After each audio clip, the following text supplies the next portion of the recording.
Well, good evening viewers. I said that I would be posting a couple of updates for the rally.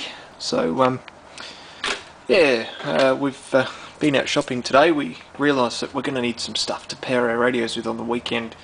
So I went out today and purchased a new charger here and a SSB dry fit. This is an AGM cell and 780 CCA. You may not be able to see that too well. 100 ampere hour, 12 volts, so that should be enough to power the rigs quite comfortably all day long. Actually, on 5 watts, you'll get a couple of days out of it probably. So it's an AGM cell, which basically is it's a glass matte composite cell. It's a die-cast sort of material. And basically these batteries are, the type where even if you hit them with a hammer, they're not going to spill acid everywhere. So they're designed to be, tumbled and fumbled around. You should always still, however, treat the batteries with care. The charger is a 7-stage, fully automatic, so it'll do the desulfating, then the slow charge up to the full charge. Then it will, do other stages. So that'll do the gel cells, the AGMs, the wets, and also calcium-based batteries. It's a 15 amp charger. So at the moment you see that green LED there, it's just blinking slowly. That means it's not having to desulfate the battery at all, which is always a good thing. So all up, cost me $470 for the battery and the charger. Went to one shop and they wanted over $300 for the battery, and I thought, nope, I'll go somewhere else. So I went to another shop and they did me $470 for the lot. So we'll leave this on overnight. Won't hurt it to trickle it overnight. So I doubt this would have a full charge, but these batteries need, I think by memory, 14.4 volts to charge, and being 100 ampere hour, recommended charger size is about 10% of your battery's capacity.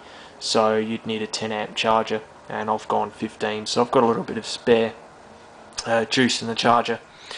It's a projector unit and they make quite nice chargers. So it is an automatic one, so if you need to charge a normal battery in a hurry, you just pop the power supply mode on and that'll pump out I think it was 13.7 volts at 15 amps. So you've got to be careful not to overcharge batteries with that option though. So pop that on for an hour and then you just switch it to whatever cell mode you're using, and that will be all good to go. So I can use that as a power supply if I need to, which is always good. Switch mode though, so it'll probably be pretty noisy. So yeah, that's the goodies for today. On the weekend I've got 2 starts, so I'll be at Mawson's Row on the Saturday. I've got to be there at 9:30. Sunday morning's the killer.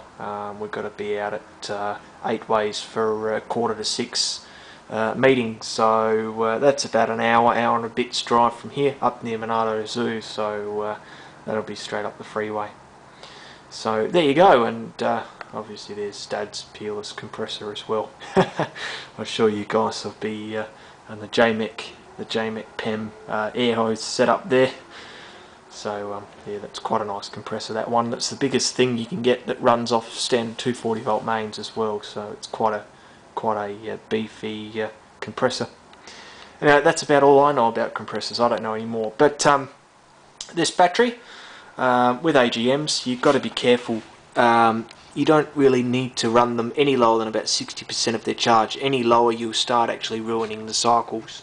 But if I charge these things properly, I should get a couple of thousand charge cycles out of it, which for the amount of times I'll be using it, which is probably 4 to 5 contests a year, you can see I'm happy if I get 3-4 years use out of the battery before it starts dying. So this will be going in the car as well. I'm actually rigging up a dual charge system, or dual battery system rather, in the car, so I've got more goodies inside, but I'll do that in another video because the camera's starting to go flat here. So yeah, just thought I'd show you the battery and a bit of the kit that I'll be using on the weekend.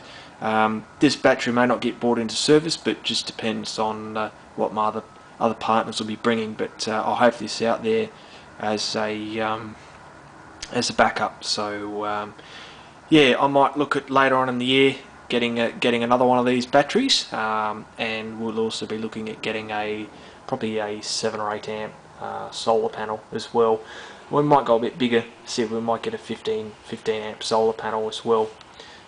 So that'll be later in the year, and we'll be making up a regulator setup for that as well. So that'll regulate down to about 14.4 volts thereabouts. Might even get it down about 13.7. We'll see how things go, and that'll just keep pumping juice into the battery while I use it out in the field during the day. So not cheap, but you got to buy good quality stuff, and that's what we did with the AGM. So this will be suitable for the back of the car as well. And these cells are designed exactly for that use in caravans and things like that, and motorhomes and whatnot. So there you have it, folks, and this is a quick look around the ever expanding shed of stuff. I think you can tell what trade our family's in.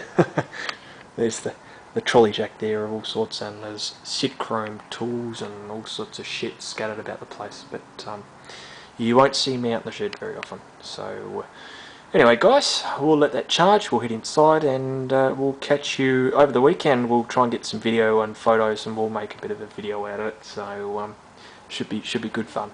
We'll probably upload some more vids next week. Thanks all.